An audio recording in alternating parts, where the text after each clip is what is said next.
Pleasant good day, everyone, and welcome to another in our series, our tips. As I promised, as I said before, tips number 10 to 14 will be centered around issues of racism, anti-black racism.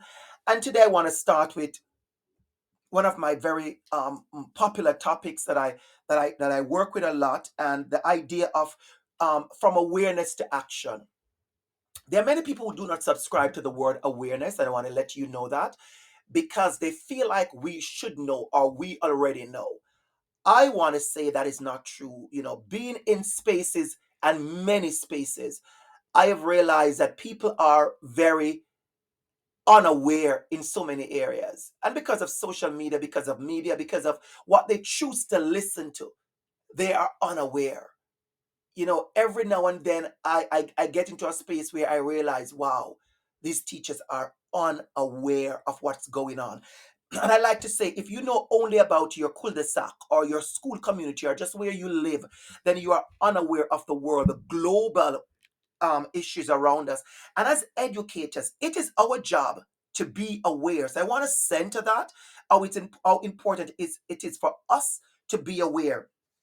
And these are just tips, but the deeper work, looking at definitions and terminologies and data and trends, and seeking out expert voice and seeking out voices from the field, that is your work as a student, as an educator. That is your work. And so I really want to center that the awareness that is necessary comes from the work we're going to invest in. This is a question I ask a lot in my workshops. I do ask, what does racism or anti-black racism look like in your community? And I can tell you two things happen every time. I am either in spaces where people are willing to name, speak up, share, talk about the barriers, talk about the issues, talk about what happens in playgrounds with ESL students, immigrant students, black students, the ways they have seen the level of exclusion and disenfranchised issues in our school, the inequities. There are teachers and educators and participants who are willing to speak up and share. But I'm going to tell you this. There are also spaces I go in and people are refuse to acknowledge the issues. And that is a part of the issue. The fact that you refuse to acknowledge the barriers is telling me that your intentions to disrupt and to make changes is inauthentic. And I've seen it in many spaces. I've seen it in especially very privileged spaces where people do not wish to say anything to make anyone uncomfortable. And what we consistently do is center our feelings over those who are already marginalized. Listening to a tip like this is a privilege. You're listening to this from your car, from your homes, on your phones, and access to internet. While you are listening to this very tip, there are persons who are living the issues that we talk about.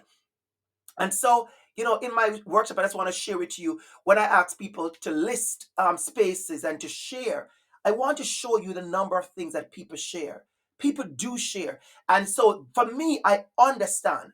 I am not unaware about the issues because every time we meet, these are voices of educators, these are voices of students, these are voices of racialized people. These are also voices of just schools, educators and persons in participating in different organizations, naming. And what you see from some of this activity is that the words are the same.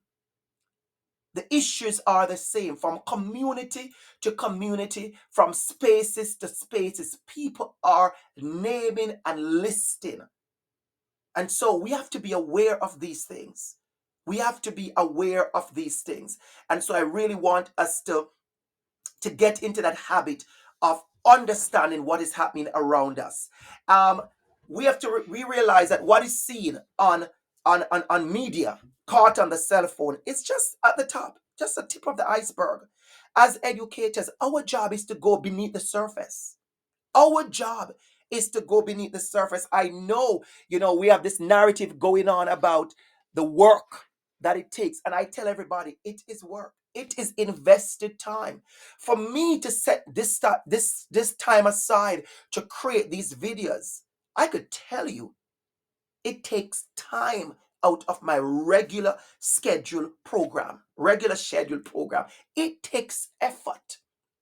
But that effort I am willing to invest because I want to give you, my students, the tools that when you go into the classroom, you do not make the same mistake that other teachers are making. The same mistake of deficit mentality, the same mistake of low expectations of racialized students, the same mistake of the us against them mentality, the same mistake of talking about those children, the same mistake of having subtle messages that say to students, you do not belong here. The same mistake of ignoring issues of mental health, police in school, impact of streaming, the impact of lack of representation. We are asking our students here at OISE and I guess around the world to be change makers, to understand what systematic racism looks like, what systematic racism, how these things have impacted education.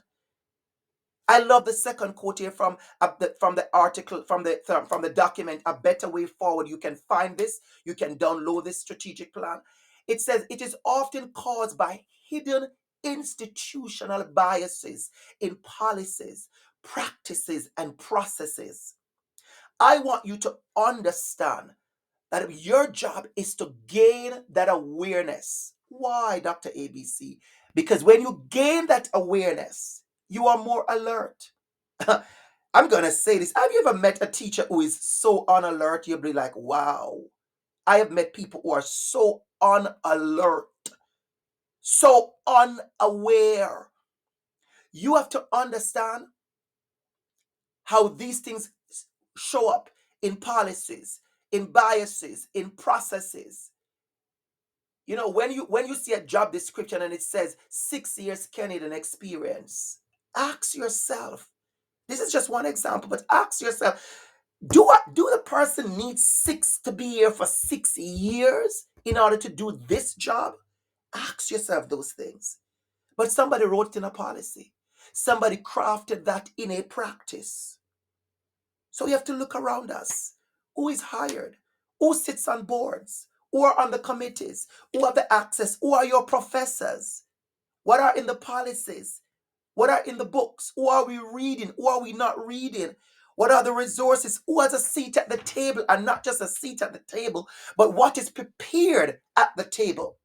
And so I want to leave you with a few things to think about as you think about your actions. A very big one, if you're in my course and when you take a course with me, you're going to hear a lot about understanding self because we are at the center of the process. Understanding self. Who are you doing this work? Who are you as an educator? And then when we understand self, we look at understanding others. It's intentional. It's intentional. We use our equity lens, and I want to warn you. I want to warn you. Equity lens are not your name brand fabulous sunglasses that you put on your face when you're on the beach in Punta Cana, the Bahamas, or wherever you travel to, like myself. You know, I wear lens, I wear glasses. I do the rose colored. I do that when I'm in certain spaces of relaxation. But in my work, my equity lens, they show the dirt. They show the inequities. They show the issues. They show the snake-like movements that we see happening within schools and how students are excluded and pushed aside and how racialized bodies are dealt with. And so one of the big thing I want you to do, and I want to really bring this quote from Blaisdell 2018 to all of us, how to not center ourselves, especially speaking to our white TC candidates. You know, when you hear the word white privilege or white fragility, don't get offended. Lean into what this conversation is about because it's not about you personally, actually. It is about you being a part of a system that benefits a certain person, a certain type of person. And so I want you to understand that what I don't want us to do is when we get into these conversations, some people like to say, oh, I'm going to play the devil's advocate. I'll be frank with you, I have absolutely no time for the devil's advocate because we are busy trying to disrupt. I'm not here to experiment or exercise who could argue. And yes, you will get space for that in your other courses. When we meet together, we are here to find out solutions. We're here to dig deep into how to do that disrupting, and we start with ourselves.